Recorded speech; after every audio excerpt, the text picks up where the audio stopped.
Hello trainers, Ganeto here, and today we're diving together into Ultra Premier with my best team showcases. We're starting off with the first team here, and in total we're gonna check off 5 of those teams with their strong assets against the meta and what their core breakers might be. So for the first one, we got an ABA team style with Pelipper up in front, Wolverine at the back, and in between we're gonna fix that Galarian Stunfisk. So we're looking at a pretty strong team. You need some excels to build this team up, I know, but honestly you should have a little bit of those excels around, and if you don't, well, just another flyer just might be it for your front line. I recommend using something like a Dragonite or an Altaria that can go pretty well against the enemy, even against their counters, and also you can cover that Swampert weakness so that your Stunfisk is gonna be in there as a closer much better. So you can see the synergy with those picks. You can use your water type Pokemons to protect your Stunfisk from those Swamperts. You can use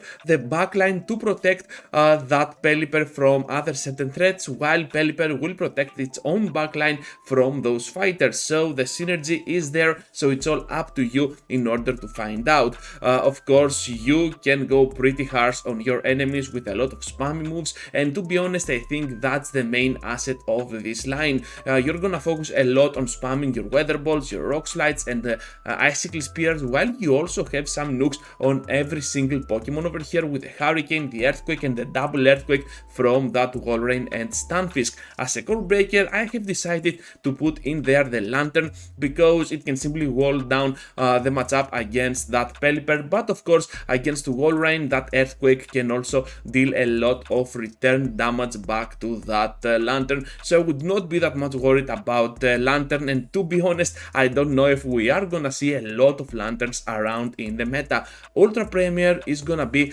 kinda weird, but still with this line I believe you can break it down. Now let's get off into the next one, as we're having a pretty strong line. Charizard leads, the Surfetch'd is closing the matches, and the safe switch is gonna be the amazing Aurorus. Aurorus back in Weather Cup I think was a pretty solid option, and here on Ultra Premier it is also have a lot of play. We're gonna use it with the standard moveset Powder Snow, Meteor Beam to boost up your attack stats and then spam your way to victory with those Weather Balls. As a safe switch, it can draw out the fighter or something else that your other two Pokemon might be afraid of, for example something like Swampert or whatever, so that you can have a much better understanding of their team composition, and of course you can destroy them down much easier. Surfetch'd as a closer, you got access to an amazing moveset with counters dealing all the work that you want, Brave Bird for the nuke, and of course I recommend using Leaf Blade over Night Slash or Close Combat, because Leaf Blade is just gonna nuke down those Swamperts and your team needs a coverage for that.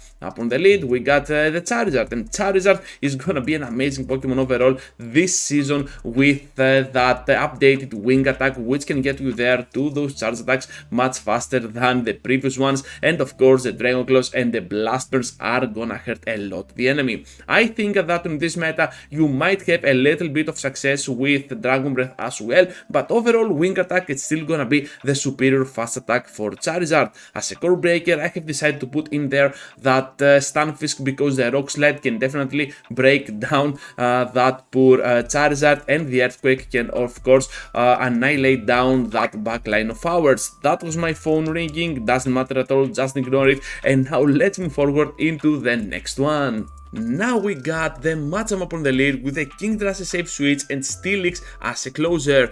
I recommend using all those 3 mons with their Shadow variants if you have those, because as a Shadow those 3 can apply a lot of pressure and much more than usual with their fast attacks. This team requires a lot of fast attack mastery from your skill set, because you are gonna apply a lot of pressure with those moves, and of course you can expect some mistakes from the enemies, so keeping the seals for the end game or just using them pretty early on your Machamp often might be your main way to go here. Not gonna use them on the mid game, I would not spend any seals at all for the Kingdra, either gonna use them on the Machamp to secure that lead scenario or just use them on the Steelix for the end game. So you can see here that Machamp is just gonna do a lot of work against the enemy, even against the bad lead scenario. Those Rock Slides can definitely threat around even its counters, while the the flares are also gonna be heard around. You also got the cross chop for some cheap damage, and I would recommend using close combat if you want to use it as a closer, but as a leader, well, cross chop is just gonna work much better here. As a closer, we got here the Shadow Steelix, which is just gonna apply a lot of pressure with those Dragon Tails, Psychic Fangs to debuff the enemy, and of course Crunch for coverage, especially against Revenant. You're gonna need that for sure. Even though we're looking at a pretty solid team, well, the main key element for this team's success is gonna be the safe switch, and that is Kingdra. Kingdra applies a lot of pressure. Once again, the third individual Pokemon that applies a lot of pressure with the Dragon Breath has a chance to debuff the enemy with the Octazooka, and of course has access to a nuke move, that amazing Outrage. So as a Shadow, this team and that Kingdra are just gonna work pretty good, and I really recommend them to you. As a core breaker, I got here the Charizard, but to be honest, you still have a lot of coverage for that Pokemon, even on the long term of the battle with your charge attacks, but those fast attacks are gonna be your main way to go.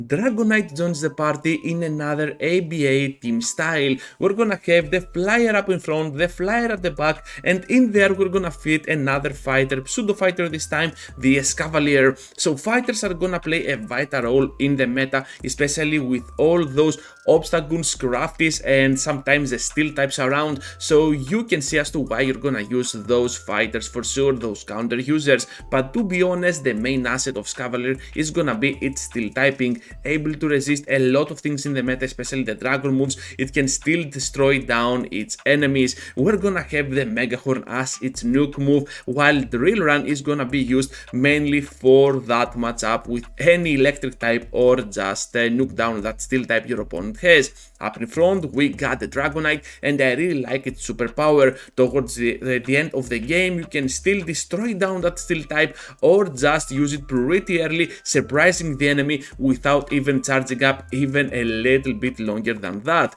So, as a safe switch, I got here that amazing Charizard, because Charizard is one of the best Pokemon in the meta, and it makes no surprise to anyone as to why we're using it here as a safe pick. Wing Attack, Dragon Claw, and Blast Burn are gonna be your main moveset. As a core breaker, of course, we're gonna see the Walrein for this line, because those ice moves are still gonna destroy down the Dragonite. At the back, the Charizard is really struggling against Walrein, but overall it can get like an even matchup. But still, you're gonna see that even Escavalier sometimes will not be enough for the bulky Walrein for the meta. Other than that, you're gonna be just fine, and now let's move forward into the final one.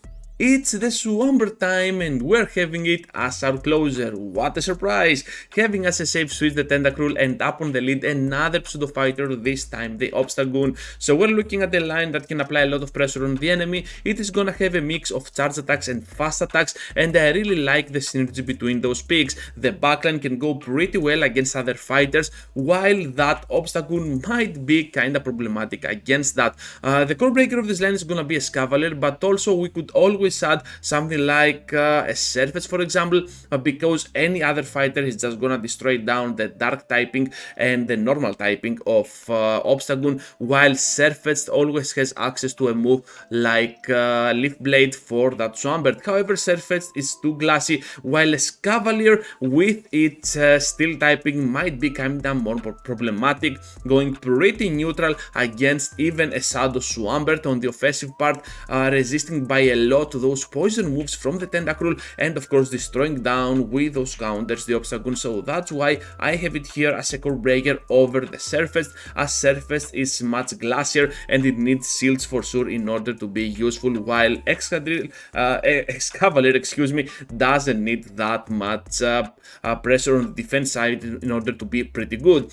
So about this line, we're looking at a pretty solid one. I really like how Tentacruel and Obstagoon can protect Swampert from those Revenants. You have pretty cool coverage even against the Flyers with some really nice neutral damage. So this team is an all-around team I really recommend to you trainers, and you are not gonna regret at all using it in the Ultra Premier. So that's all trainers, thank you for watching, thank you for staying till the end. Just be sure to leave a huge like before you go, subscribe to the channel if you already haven't, and please consider joining as a member if you want to support me even more.